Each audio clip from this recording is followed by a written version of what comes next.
All right, so when you look good, you feel good. And my guest now is all about that. But what has been fashionable like through the eyes of a Christian? Founder of As I Am Ministries, Mandy Salmon, is with me now. Good morning, Mandy. Welcome to Smile Jamaica. It's morning time. Good morning. Thanks for having me. It is our pleasure. I hope you had a great holiday. Yes, it was fantastic. Okay, brilliant. As I ask everyone when we do the diaspora check-in, is to tell me your journey from Jamaica. You're now in Connecticut, are you? Yeah, so I migrated in 2017. That's actually 4 years ago. Got married and started life. I began college in Boston, and then, COVID happened, and my husband and I moved to Connecticut. And so when did what is it, a designer, when the fashion, when did that start? Well, I've always been a pageant girl. Neville, you interviewed me once for Miss Jamaica High School Queen. I was second runner up in Miss Universe Jamaica Central, and it has always been something that I love. I know some denominations will say you can't wear earring, you can't wear this, you can't wear that. What about what you do as a Christian? Why did you think you needed to talk about the way Christians dress? Because when you really look into scripture, so many of us have an improper interpretation of scripture, poor hermeneutics and poor exegesis. And most Christians will tell you that in Timothy it talks about not wearing braided hair or pearls or stuff like that. But when Paul was admonishing the ladies back then, he was telling them not to make their entire appearance about their clothes, but to have a humble spirit behind the garbs. So it is what is really behind the garbs that matter. You having a humble spirit and not allowing your dress code to be the only thing that people see about you. Yeah, now I'm seeing a wonderful top. How do I know you have a humble spirit? So basically, you getting to know me and you speaking to me now, my top is just an attention getter for you. So now you are interested. If I were to come on here and I look unkempt and out of place, people don't want to see that. We are not of the world, but we are still in the world. So where would your ideas come from? And I suspect I will see some of what you're talking about. But where would your ideas come from? Why did you choose to wear that this morning? Where the ideas come from? Well, my ideas come from my creativity.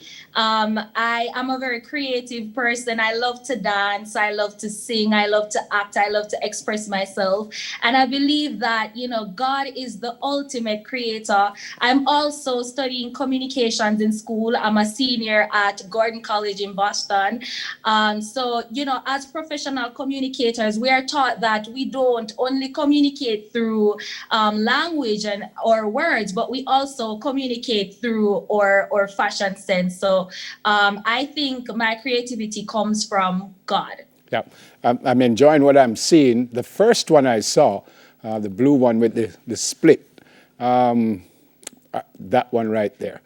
Where do you wear that to? Church? So no, that was out on a dinner date with my husband. And that's the thing, Neville. You have to know time and place for everything. If I'm going to church, I wouldn't necessarily wear a skirt with a split because I'm going to worship God. I'm going in the presence of God, and it's not the time for that. But if I'm going out on a dinner date with my husband, of course he wants to see me beautifully adorned. Yeah.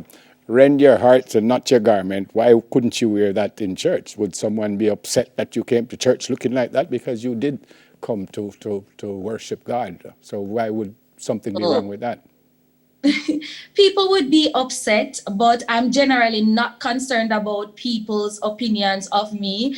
However, I am concerned about, serving as a distraction to the male party or other people. So when I'm going to church, I try not to be too flashy because, the focus should be on God.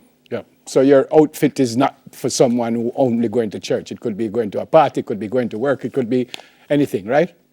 It could be anything. And as you can see, I have my own style and my own taste, and it's not too rowdy, it's not too over the top, but it's very classy, if I must say so myself. It is. I like it. You said you were doing communications also. So is this just a hobby for you? Do you plan to go to be a designer full time?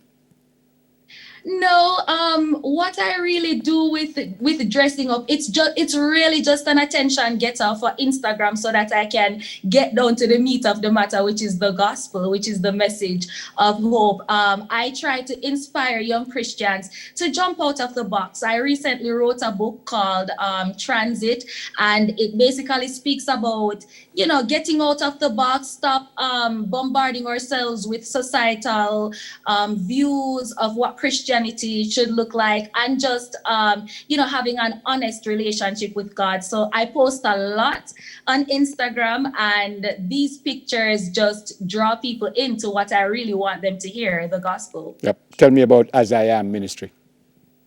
So As I Am Ministry is, as the name suggests, come to God as you are and allow him to work on you and mold you into the individual that he wants you to be.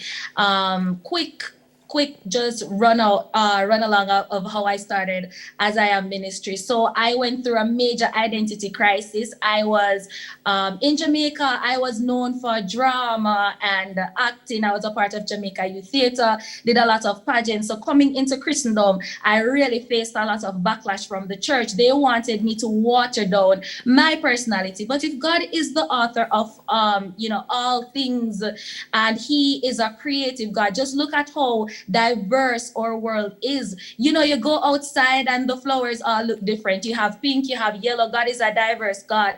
And so I really grappled with that. God being a God of diversity, and the church wanting to put me in a box. And that's how I started As I Am Ministry, so that young people can know that, you know, you can come to God as you are and allow him to work on your beautiful and vibrant personality. Final question. What made the switch? Why did you want to become a Christian? Well, that's a huge question. How do you answer that in one setting? I'll try. So, growing up, I had an encounter when I was 13 years old. I was at a crusade, and the preacher was preaching, and that's when it hit me that, yes, I need to get baptized. And after I got baptized, I got a vision from God saying, the harvest is white, but the laborers are few. And ever since then, I've been having visions of myself preaching to people, spreading the message of hope. And then, you know, God started to mold my personality and mold me into the individual that he wanted me to be. And now, starting As I Am Ministry with over 500 active participants, my Instagram ministry, over 2,000 people active on there. And God has just been working on my heart and has been using me to free young people from the prison that church puts them into. Who do you want to say hi to this morning? I want to say hi to my mother, Althea Saman. Hi to Denise, yeah, all of my sisters, Terry, Sarah. I love you guys, and I appreciate all of your support. All the best for 2021. God bless. Thank you. Founder of As I Am Ministries, Mandy Salmon. More inspired, folks, when we come back. Stay with us, please.